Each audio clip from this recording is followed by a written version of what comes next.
Pemirsa, terima kasih Anda masih bersama kami di iNews Pagi. Kita ke informasi berikutnya. Pemirsa, calon presiden nomor urut 1 Anies Baswedan menghadiri kampanye akbar di halaman Rajana Junggal, Kabupaten Tapanuli Selatan, Sumatera Utara. Ya, dalam kampanye politiknya, pertumbuhan ekonomi dan pembangunan masyarakat pada Pantai Barat akan menjadi prioritas pasangan Anies Muhaimin.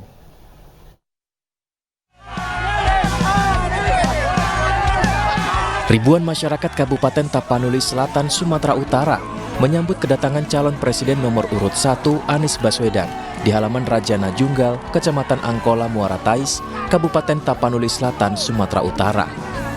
Kepada masyarakat, Anies menyampaikan mengusung gerakan perubahan, menyoroti sumber daya alam kawasan Pantai Timur Sumatera Utara, khususnya Kabupaten Tapanuli Selatan. Pasalnya banyak sumber daya alam di kawasan ini seperti halnya emas yang tidak dapat dirasakan oleh masyarakat. Kita ingin agar kemajuan perekonomian di seluruh kawasan Tapanuli Selatan khususnya, dan juga seluruh pesisir pantai barat Sumatera Utara menjadi prioritas untuk pembangunan ke depan. Investasi didorong, tapi bukan seperti selama ini. Selama ini investasi banyak, tapi padat modal. Usai melakukan kampanye akbar di Kabupaten Tapanuli Selatan, Anies pun bertolak ke Deli Serdang, Sumatera Utara untuk melakukan kampanye akbar di hari pertama pada bulan Februari ini. Dari Tapanuli Selatan, Sumatera Utara, Indra Mulia Siagian, iNews melaporkan. Pemirsa, Capres nomor urut 2 Prabowo Subianto pada Rabu malam kemarin bertemu dengan ratusan pendukungnya di salah satu pusat perbelanjaan di kawasan Kemang, Jakarta Selatan. Di hadapan pendukungnya, Prabowo mengungkapkan jika apa yang dilakukan saat ini semata-mata untuk rakyat.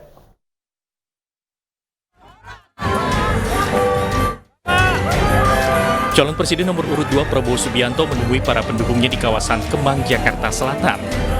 Pertemuan antara Prabowo dan para pendukung serta relawan ini berjalan singkat karena waktu acara yang digelar malam hari.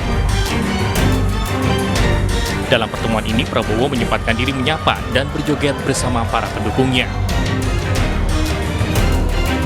Saya hanya ingin mengucapkan terima kasih kepada kalian semua. Begitu banyak wajah-wajah yang saya kenal lama, dan saya ucapkan terima kasih dukungan saudara-saudara kepada kita berbuat ini hanya semata-mata untuk rakyat dan bangsa Indonesia. Barisan relawan programming top Prabowo Gibran Rakabuming juga optimis mendeklarasikan diri mendukung pasangan Capres dan Cawapres nomor urut 2 pada pemilihan Presiden dan Wakil Presiden 2024 mendatang. Kita mendukung nomor 2, Prabowo Gibran. Alasannya apa, Pak? Alasannya adalah karena di nomor 2 inilah kita sandarkan cita-cita kita. Karena kita anggap nomor 2 ini akan mampu membawa bangsa kita ini menuju kesejahteraan yang lebih baik. Sementara itu, TKN Prabowo Gibran menargetkan 60% raupan suara di wilayah Jawa Barat dan Kota Bogor dalam Pilpres 2024 mendatang. Mereka pun meyakinkan para pemilih untuk meningkatkan lapangan pekerjaan. Jadi kita berharap kemenangan Prabowo Gibran di 2019 yang di atas 60% di Jawa Barat bisa kita wujudkan kembali, termasuk di Kota Bogor dan juga sekitar. Kita optimis kepercayaan masyarakat bisa kita raih. Mereka pun akan terus mengencarkan program Paslon 02 ke berbagai lapisan masyarakat agar bisa tersosialisasikan. Tim Liputan iNews melaporkan. Calon Wakil Presiden nomor urut 2 Gibran Rakabuming Raka digugat Almas Sakibiru. Dan Gibran tersebut buntut dari tidak berterima kasihnya Gibran saat dibantu mengajukan permohonan ke MK soal kelemahan batas usia calon presiden dan wakil presiden.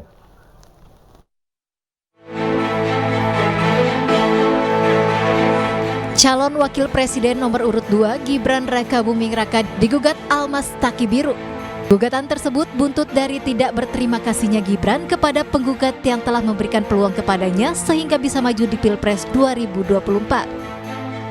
Itu mengenai gugatan bahwasanya si Almas itu kan wis ngajukan permohonan di MK, kemudian dikabulkan. Nah, kok tidak ngasih tidak ngasih ucapan terima kasih kalau tidak salah yang seperti kita baca di dalam gugatannya yang sudah diupload di SIPP itu tadi. Nah, mengenai tindak lanjutnya benar tidaknya yaitu nanti nunggu persidangan. Sosok Almas merupakan penggugat batas usia Capres dan Cawapres ke Mahkamah Konstitusi yang membuka jalan Gibran untuk maju di pemilihan Presiden 2024. Menurut Humas Pengadilan Negeri Surakarta, Bambang Arianto, gugatan telah dimasukkan Senin 29 Januari lalu. Dari Solo, Jawa Tengah, Septianto Roainews melaporkan. Pemirsa, Cawapres nomor urut 3 Mahfud MD resmi menyerahkan surat pengunduran diri sebagai Menko Polhukam kepada Presiden Joko Widodo. Mahfud memutuskan mundur karena tak ingin mencampur adukan jabatannya dengan posisi politiknya saat ini.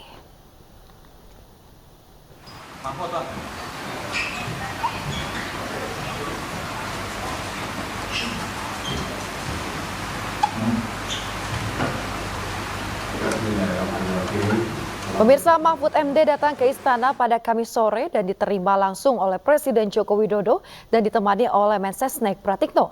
Mahfud MD memutuskan untuk mundur karena tak ingin mencampur adukan jabatannya dengan posisi politiknya saat ini. Ada 3 poin yang disampaikan oleh Mahfud MD di dalam surat pengunduran dirinya. Salah satunya, ia berterima kasih kepada Presiden Joko Widodo karena telah melantiknya sebagai Menko Polhukam pada 2019 lalu.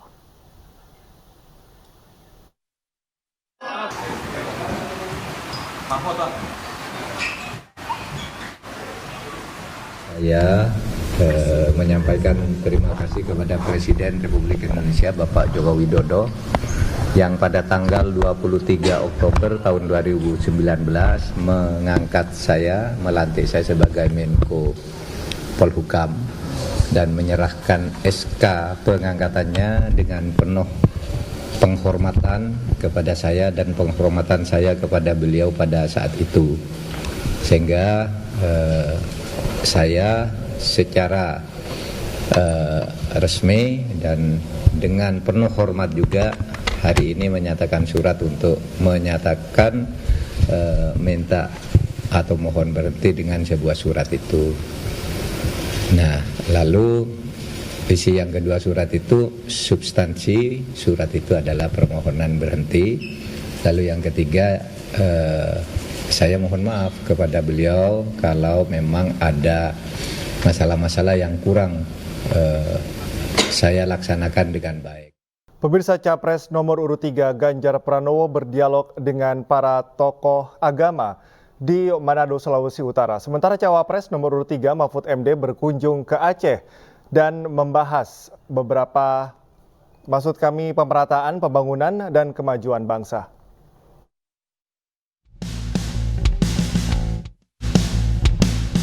Calon Presiden nomor urut 3, Ganjar Pranowo, berkunjung ke Manado, Sulawesi Utara.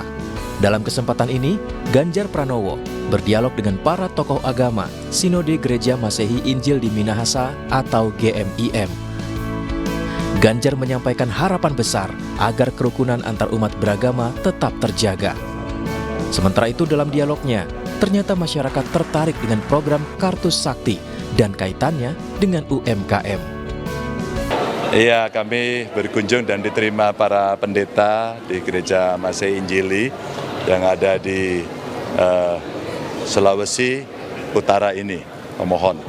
Dan kami disambut dengan sangat hangat. Banyak aspirasi yang disampaikan kepada kami. Pak Ganjar, program KTP Sakti itu isinya apa sih?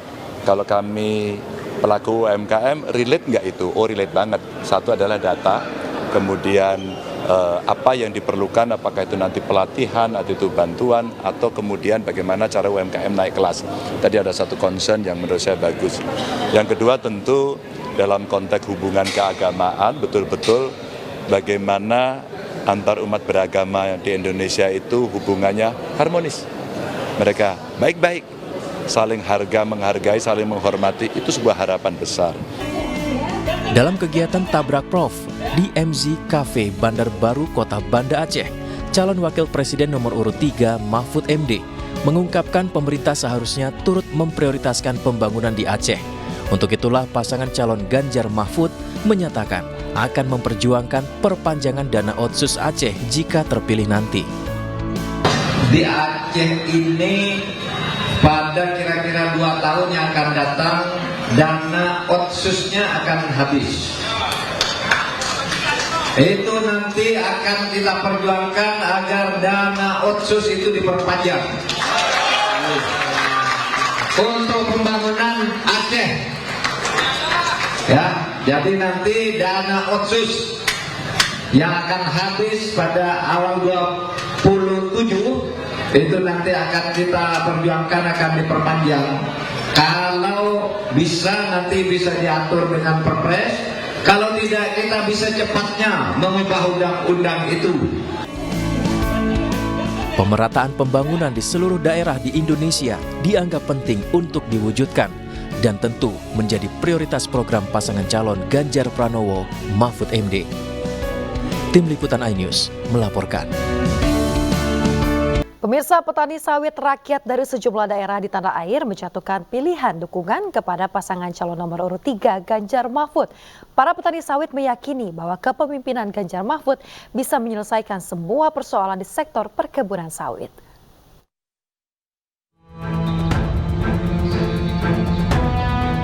Dukungan untuk pasangan calon presiden dan wakil presiden nomor urut 3 Ganjar Mahfud terus mengalir dari berbagai kalangan. Kali ini dukungan datang dari petani sawit rakyat dari sejumlah daerah di tanah air. Dukungan dijatuhkan kepada paslon Ganjar Mahfud lantaran memiliki visi misi yang cukup realistis di sektor perkebunan sawit. Selain itu, program yang dijanjikan Ganjar Mahfud adalah soal akses dan pinjaman yang akan mudah didapatkan oleh para petani sawit. Karena Ganjar Mahfud itu punya program yang sangat realistis untuk menyelesaikan masalah di sektor perkebunan sawit. Seperti misalnya soal masalah hilirisasi yang hanya menguntungkan konglomerasi di sektor sawit. Saat ini petani sawit rakyat masih terus berkonsolidasi dengan seluruh petani sawit dari Sabang sampai Merauke dengan mempromosikan visi misi paslon Ganjar Mahfud. Dari Jakarta, Rani Sanjaya, iNews melaporkan. Ketua Umum DPP Kartini Perindo Liliana Tanusudibyo yang juga caleg DPR RI Dapil DKI Jakarta II menghadiri Basar Sembako Murah dan pemeriksaan kesehatan gratis yang digelar Partai Perindo di Karet Tengsin, Tanah Abang, Jakarta. Liliana Tanusudibyo juga memotivasi para ibu untuk hadir dan terus bersemangat dalam mendidik anak-anaknya.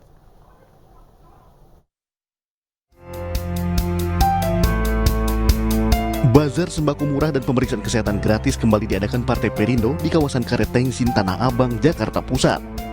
Kegiatan yang diinisiasi caleg DPRD DKI Jakarta Dapil 1, Yohanes Martua Saragih ini dihadiri langsung Ketua Umum Kartini Perindo yang juga caleg DPR RI Dapil Jakarta II, Liliana Tanusudibyo.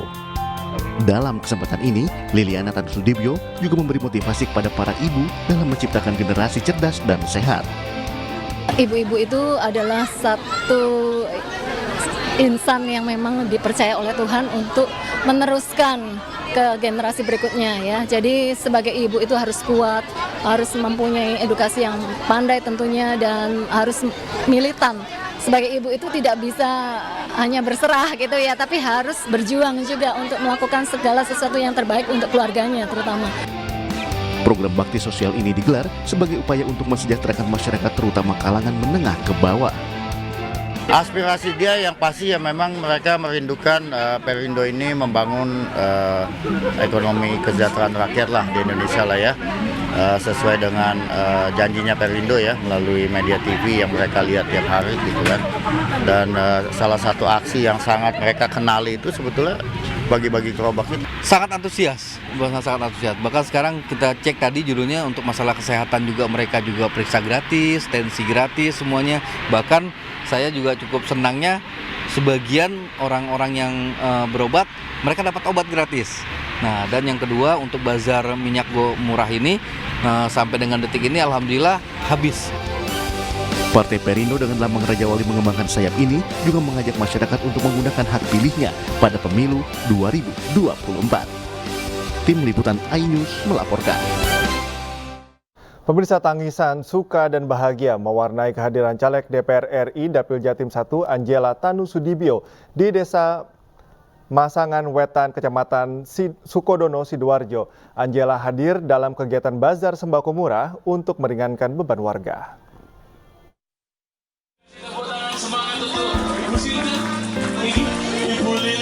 Lilis tak kuasa menahan tangisnya saat bertemu langsung dengan idolanya, Angela Tanusudibyo, yang juga Wamen Parekraf ini. Lilis bahagia karena selama ini dirinya hanya melihat Angela di televisi dan media sosial. Kehadiran Angela Tanusudibyo, caleg DPR RI Dapil Jatim 1, juga disambut meriah warga di area perumahan Safira Stone Resort di Desa Masangan Wetan, Kecamatan Sukodono, Sidoarjo. Kepada masyarakat, Angela kembali tegaskan komitmennya dan Partai Perindo dalam memberantas korupsi.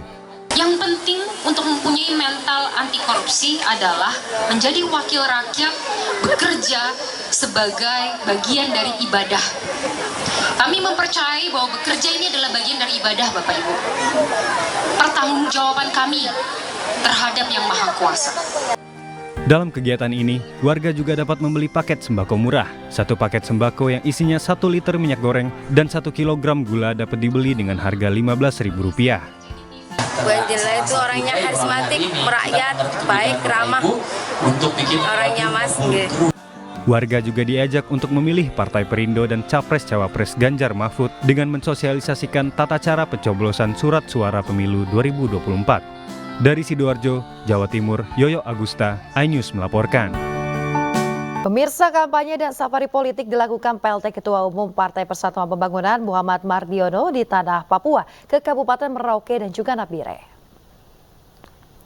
Pemirsa, di Kabupaten Nabire, Papua Tengah, kedatangan PLT Ketua Umum P3 Muhammad Mardiono dalam agenda konsolidasi bersama kader dan juga caleg disambut meriah dan hangat oleh masyarakat.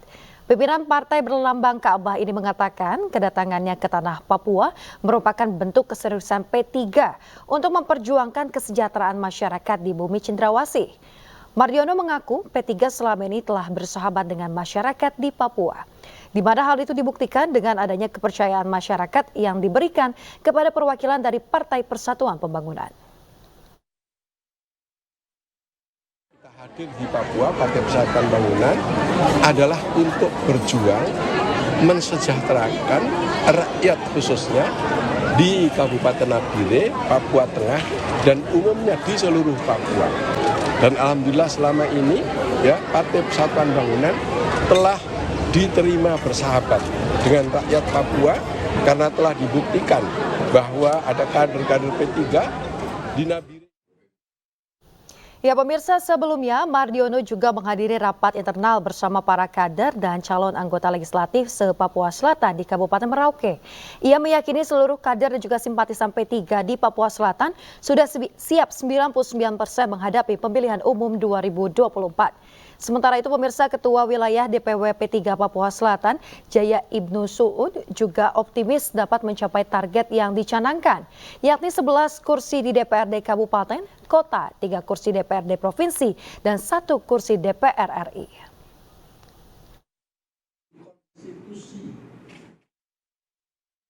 Sangat optimis dengan kesiapan teman-teman caleg dari sisi elektabilitas dari masing-masing caleg yang ada di setiap dapil, sehingga insya Allah target kita yang tadi saya sampaikan bisa kita capai.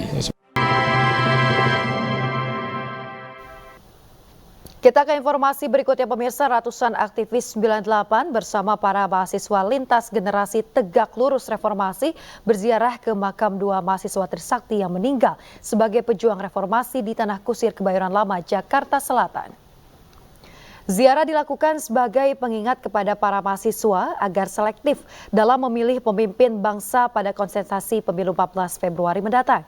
Para aktivis dan juga mahasiswa membacakan petisi Tegak Lurus Reformasi. Selain mendoakan almarhum, ziarah ini juga mengingatkan bahwa perjuangan reformasi belum usai. Mereka menuntut pemerintah agar segera menyeret dan mengadili dalang dari peristiwa penembakan dan hilangnya sejumlah aktivis mahasiswa pada tahun 1998 silam saat penumbangan rezim Orde Baru.